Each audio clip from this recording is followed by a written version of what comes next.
Evangelho de Lucas, capítulo 10, versículo 25. Diz assim a palavra de Deus. Certa ocasião, um perito da lei levantou-se para pôr Jesus à prova e lhe perguntou: Mestre, o que preciso fazer para herdar a vida eterna? O que está escrito na lei? Respondeu Jesus. Como você a lê? Ele respondeu: Ame o Senhor seu Deus de todo o seu coração, de toda a sua alma, de todas as suas forças e de todo o seu entendimento. E ame o seu próximo como a si mesmo. Disse Jesus: Você respondeu corretamente. Faça isso e viverá. Mas ele, querendo justificar-se, perguntou a Jesus: E quem é o meu próximo? Em resposta, disse Jesus: Um homem descia de Jerusalém para Jericó, quando caiu nas mãos dos assaltantes. Estes lhe tiraram roupas, espancaram-no e se foram, deixando-o quase morto. Aconteceu que, descendo pela mesma estrada um sacerdote, quando viu o homem, passou pelo outro lado, ou, em outra versão, passou de largo. E assim também um levita, quando chegou ao lugar e o viu, passou pelo outro lado. Mas um samaritano, estando de viagem, chegou onde se encontrava o homem, e quando o viu, teve piedade, teve misericórdia, teve compaixão dele. Aproximou-se, enfaixou-lhe as feridas, derramando nelas vinho e óleo. Depois colocou-o sobre o seu próprio animal, levou-o para uma hospedaria e cuidou dele. No dia seguinte, deu 2 denários ao hospedeiro e lhe disse: Cuide dele, quando eu voltar lhe pagarei todas as despesas que você tiver. Qual desses 3 você acha que foi o próximo do homem que caiu nas mãos dos assaltantes? Aquele que teve misericórdia dele, respondeu o perito da lei. Jesus lhe disse: Vá e faça o mesmo. Senhor, nós te louvamos, nós te agradecemos, ó Deus bendito e santo, por estarmos na tua casa nesta noite de Santa Ceia.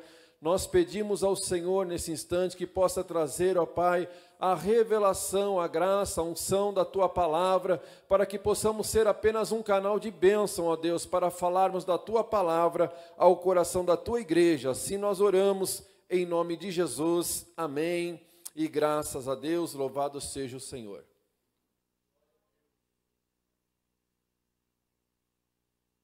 O contrário de amor não é o ódio, mas a indiferença, o desprezo. Porque a indiferença machuca mais, porque, em outras palavras, estou dizendo: eu não me importo com você.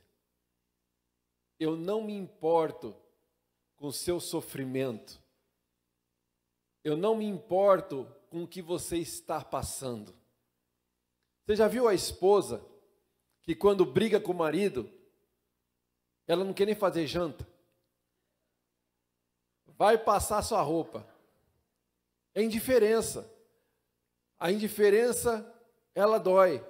A indiferença, ela machuca, porque a indiferença, ela é o contrário do amor.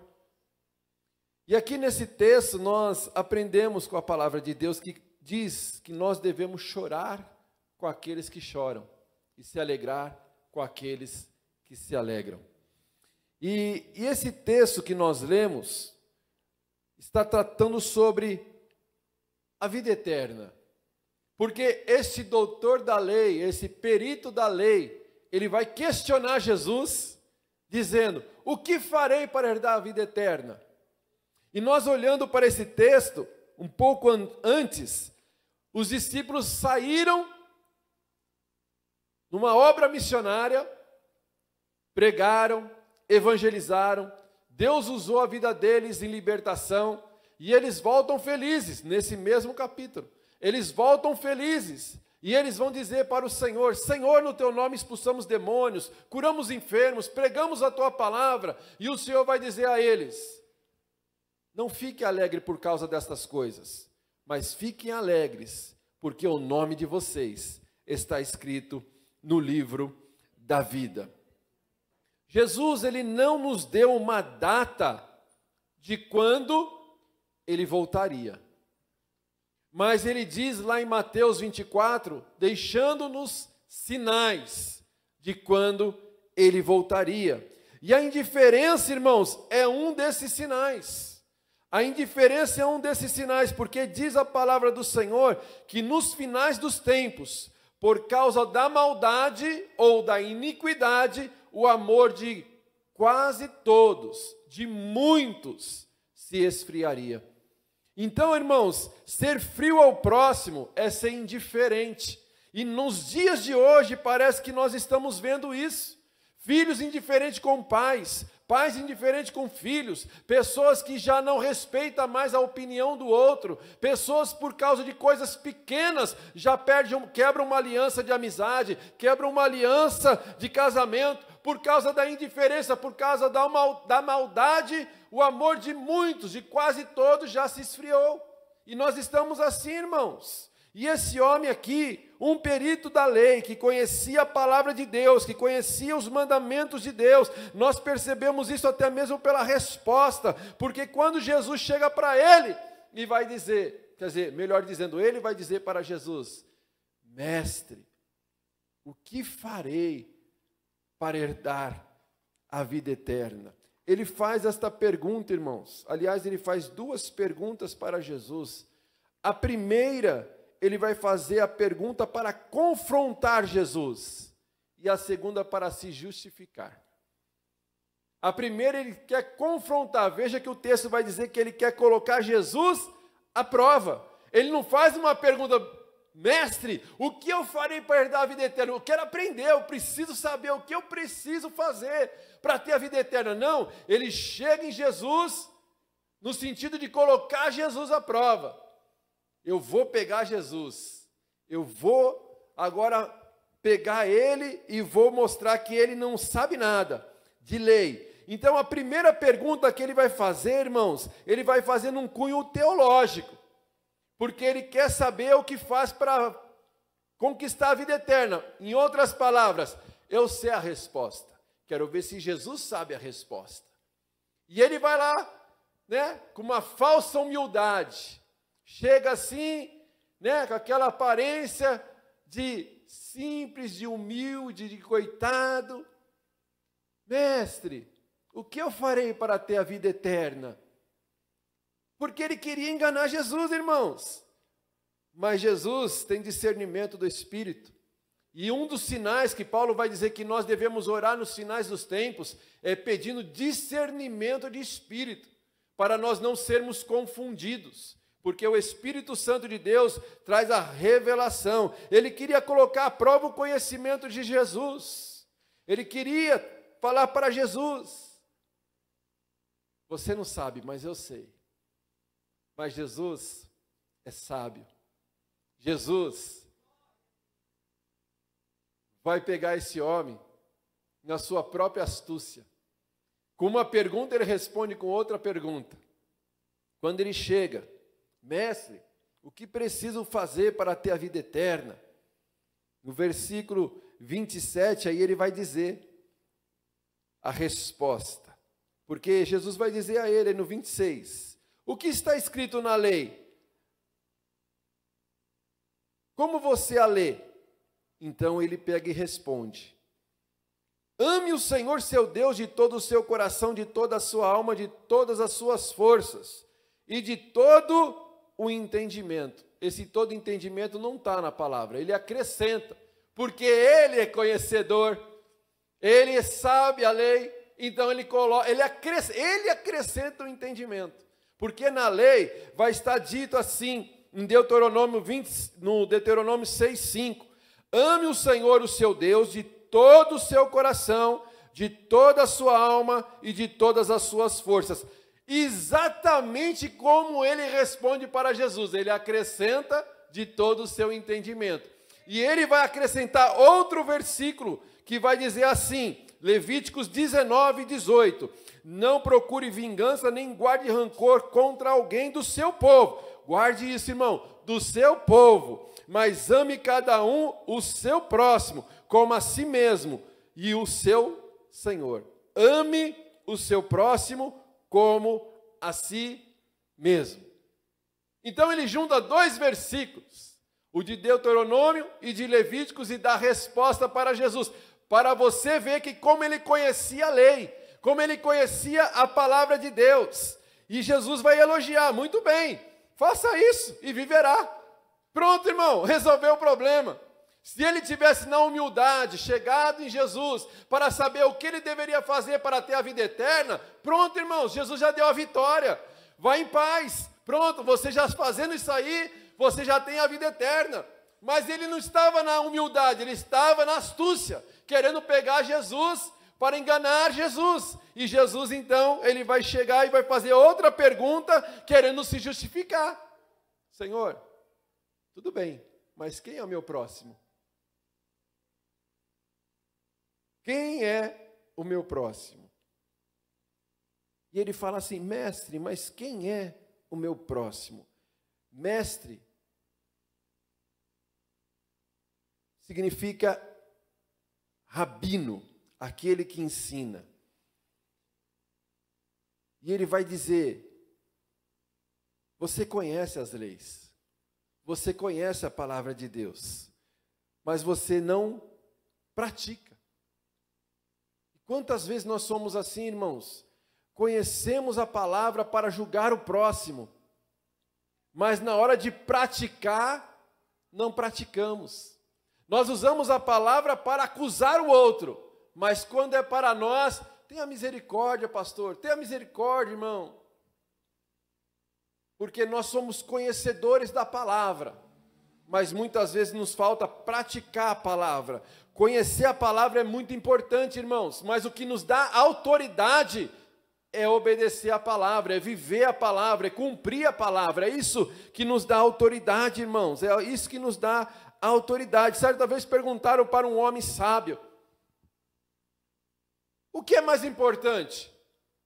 Conhecer a palavra ou a oração? Porque o que vai fazer você obedecer a palavra, viver a palavra, é a oração. E aí perguntaram para ele, o que é mais importante, a palavra ou a oração? E ele respondeu para ele, o que é mais importante, a perna direita ou a perna esquerda para você andar? E ele disse, as duas. E ele falou, exatamente assim, se você conhecer a palavra, mas não ter uma vida de comunhão, se você conhece a palavra, mas não tem uma vida de intimidade, se você conhece a palavra, mas não tem uma vida de oração, você não vai conseguir andar. É assim como as duas pernas, nós precisamos das duas para andar. E para termos uma vida plena de comunhão com o Senhor, precisamos ter uma prática na palavra e uma prática na oração. Não dá para só orar, mas também não dá só para conhecer a palavra, nós precisamos das duas. Tem muita gente, irmãos, que estuda a palavra, querendo provar que a palavra não é de Deus, mas não tem uma vida de oração. Mas tem gente que tem vida com Deus, vida de oração, e Deus traz a revelação daquilo que o texto não mostra, mas aquilo que Deus revela aos nossos corações, porque diz Deuteronômio 29, 29, que as coisas encobertas pertencem ao Senhor, mas as reveladas pertencem ao homem para um propósito. Amém, irmãos? Glória a Deus, louvado seja o nome do Senhor. O doutor da lei conhecia tudo da lei, mas tinha dificuldade em praticá-la, porque Jesus fala para ele, vai e faça isso e viverá. Pronto, resolveu o problema. Mas eu quero saber mesmo é quem é meu próximo. Quem é Jesus, o meu próximo? O próximo, irmãos, às vezes é esse irmão que está do seu lado. É o irmão que está junto com você na sua casa, no seu trabalho, que pega o ônibus com você. Aí esse pode ser o seu próximo. E Jesus vai responder a resposta deste homem contando uma parábola, uma historinha para ele. certo homem estava descendo de Jerusalém para Jericó. Essa estrada, irmãos, era chamada Caminho Sangrento. Era 27 quilômetros de Jerusalém a Jericó. Só vinha de Jerusalém quem tinha ido lá no propósito de adorar a Deus. Quem tinha ido no propósito de buscar a Deus. Então, entenda comigo, esse homem que está descendo na história de Jesus, de Jerusalém para Jericó, era um judeu. Porque se ele está vindo de Jerusalém é porque ele tinha ido adorar a Deus. Então ele está voltando no caminho sangrento. Por que o caminho sangrento? Além de ser um caminho perigoso por causa da localização, ainda tinha assaltantes. Então, para ele, era comum o que Jesus estava dizendo. É igual você falar, ó, lá no centro de São Paulo está perigoso. Cuidado por lá, porque está cheio de gente lá querendo o mal. Então, a gente sabe, porque a gente é daqui. Então, Jesus estava falando para aquele homem o seguinte, ó, ele está descendo de Jerusalém para Jericó. E aí, os assaltantes roubaram e ainda espancaram a ponto de ele ficar quase morto. Não morreu, ficou quase morto. E aí, passa um sacerdote, um conhecedor da lei, um homem que conhece a palavra de Deus, mas não pratica. E Jesus vai mostrar isso para ele. Mostrando para esse homem que esse sacerdote poderia ser ele. Que conhece, mas não pratica. Que tem o conhecimento da lei, mas não vive a lei. Porque muitas vezes Jesus pegava pesado com os doutores da lei por causa disso, que eles colocavam o jugo sobre o povo, vocês têm que orar, vocês têm que jejuar, mas eles mesmos não praticavam o que eles ensinavam. E Jesus está aqui dizendo para esse homem nessa parábola o seguinte, o sacerdote agora está passando, e quando ele vê aquele homem caído, necessitado, quase morto, precisando de ajuda, o que ele faz? Passa do outro lado, passa de largo. E não ajuda. Aí vem o levita. O levita, irmãos, hoje, nos dias de hoje, quando a gente fala de levita, muitas vezes a gente fala assim, aquele que louva no altar, aquele que louva na casa do Senhor.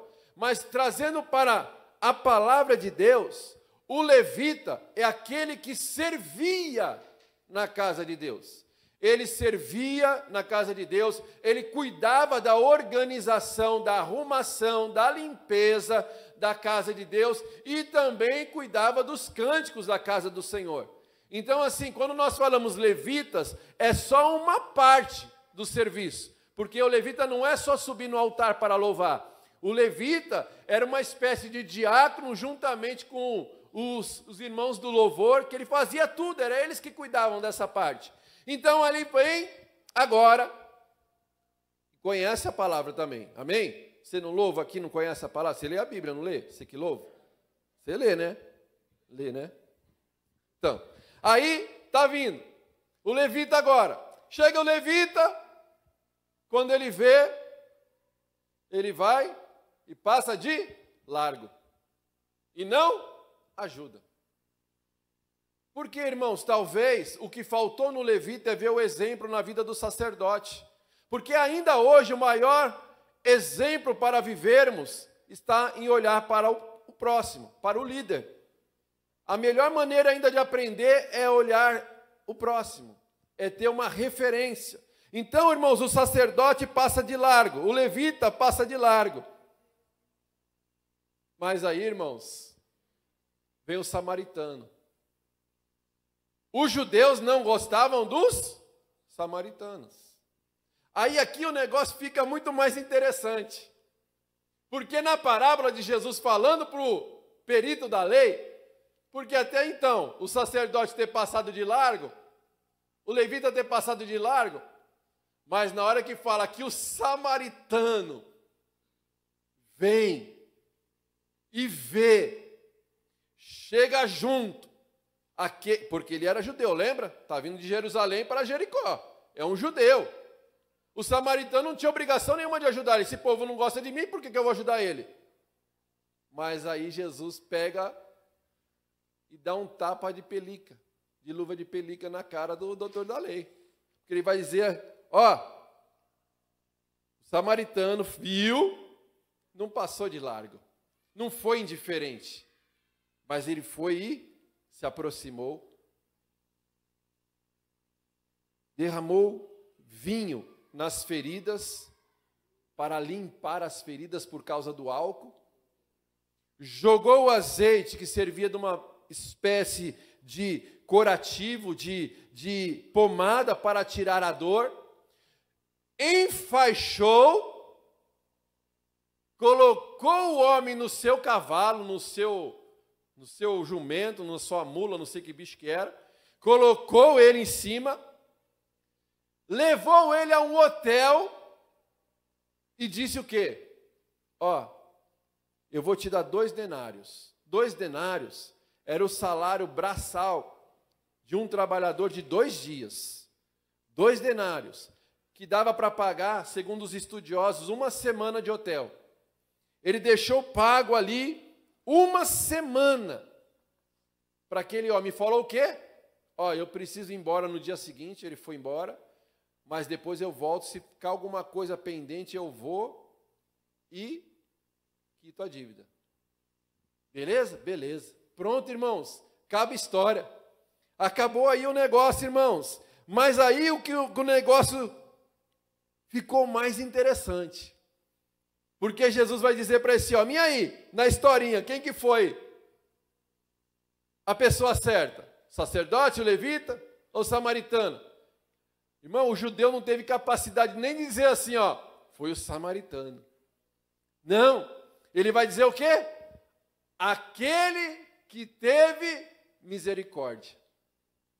Aquele que teve compaixão, porque ele, sendo judeu, ele não queria nem dizer. Porque eu já disse aqui uma vez, se você é um judeu e você queria ofender outro judeu, o pior palavrão que eles tinham, porque judeu, o hebraico não tem palavrão, por isso que é chamada a língua santa. Então, quando um judeu queria ofender outro judeu, ele chamava ele de samaritano. Ah, seu samaritano, porque aí era a pior ofensa que tinha. É igual você chamar o palmeirense de corintiano ou o corintiano de palmeirense, o negócio é feio. Então, irmãos, ele vai dizer assim, não, aquele que teve misericórdia. Aí, irmãos, que o negócio serve de lição para mim e para a sua vida.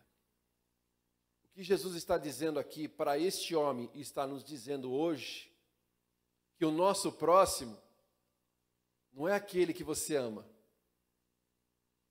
O nosso próximo não é aquele que você recebe presentinhos, mimos, elogios, ajuda. O próximo é aquele que te persegue. O próximo é aquele que te humilha. O próximo é aquele que te ofende lá na internet. O próximo, muitas vezes, está dentro da sua casa, que você faz tudo e te ofende. Você faz tudo e te humilha. O próximo é aquele que às vezes está lá no seu trabalho, que muitas vezes você passa de largo só para não dar bom dia para ele. Esse é o teu próximo, e é isso que Jesus está nos ensinando aqui nesta parábola. Que nosso próximo não é, muitas vezes, aquele que está do nosso lado, que nós temos prazer de mandar mensagem todo dia, de falar todo dia. Não, o nosso próximo é aquele que está nos pisando, porque esse que está nos pisando é que está nos fazendo crescer, amadurecer, sermos mais fortes. Porque o amadurecimento é quando a pessoa te ofende, mas você já não tem mais aquela dor porque a pessoa te ofendeu. Porque muitas vezes, irmãos, no ministério é assim, quando nós começamos no ministério, a gente ajuda muita gente. A gente ajuda com alimento, ajuda com visita, ajuda com oração, até financeiramente. Aí sai do ministério falando mal do pastor, falando mal do ministério, muitas vezes nem dá tchau. Aí no começo o pastor fica choroso, fica chateado, vai chorar no ombro dos amigos. Aí o ministério vai fazendo você amadurecer. Aí você, não que você nunca mais vai passar por isso, vai passar toda vez, irmão. Vai passar. Mas aí você amadurece para não ficar com um coração azedo, amargurado, de não querer ajudar mais ninguém. Porque você já falou isso, não falou? Quando você ajudou uma pessoa, aí você falou, ó, Deus me abençoou, eu vou te abençoar, vou te ajudar. Você ajuda o abençoado ou a abençoada, vai embora te ofendendo, não agradece, é mal agradecido. Aí você fala, também, a partir de hoje, não ajudo mais ninguém, até chegar o próximo. É isso que Jesus está dizendo, irmãos. Aí vai chegar o próximo, você vai fazer tudo de novo. E ele vai fazer tudo de novo. Só que você está amadurecido agora, e aquilo já não te machuca mais. Porque você entendeu que Deus te abençoou para você abençoar. Você entendeu que você fazendo assim, você está sendo parecido com Jesus. Se ele não está, o problema é dele. Mas nós fazendo a nossa parte, nós estamos parecidos com Jesus. E é isso que o Senhor está nos ensinando nesta noite. Para que quando chegar o próximo pedindo ajuda, ajude. Estenda as mãos, não passe de largo, mas ajude. Porque tem gente, irmãos, que a gente às vezes quer passar de largo mesmo. Porque sabe que o irmão é um murmurador, é um pedinte. Você ajuda, você estende a mão, você ajuda em oração, você caminha junto, discipula. Mas o irmão não amadurece, não cresce, não muda de vida. A culpa não é tua, irmão, a culpa é dele, a tua parte você fez. Então continue fazendo aquilo que Deus te chamou para fazer, mas não deixe que aquilo venha influenciar o seu coração para não fazer aquilo que Deus te chamou para fazer. Porque o próximo está chegando. E nós precisamos ser o samaritano. Ajudar. Deus nos chamou para ajudar. Porque Ele disse, se nós dissermos que amamos aquele que nos ama, até os hipócritas fazem isso. Mas quando nós dizemos, amamos aqueles que nos perseguem, aí de fato nós somos discípulos de Cristo. Porque a marca de um discípulo é o amor. Essa é a marca de um discípulo de Cristo. Essa é a marca do discípulo de Cristo. E aqui, irmãos, nós percebemos que os assaltantes é aquele que... Não tem aqui não, tá, irmãos? É só para a gente entender aqui, para finalizar. Os assaltantes é aquele que diz assim, o que é meu, e o que é teu, é meu também. Esse é os assaltantes, irmãos. Ele quer o que é dele e quer dos outros. Esse é o assaltante. Mas o sacerdote e o levita é aquele que diz assim, ó, o que é meu, o que é seu, e cada um por si e por Deus. Então, cada um, em outras palavras, com seus problemas. Eu tenho os meus, você tem os teus, e assim caminhamos. Mas não é assim que Deus nos chamou.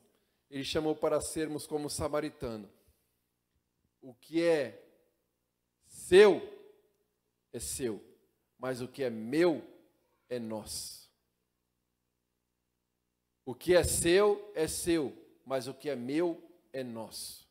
Se a gente tiver essa mentalidade, o que é seu é nosso, o que é meu é nosso, nós viveremos melhor em comunhão. Nós viveremos melhor como igreja.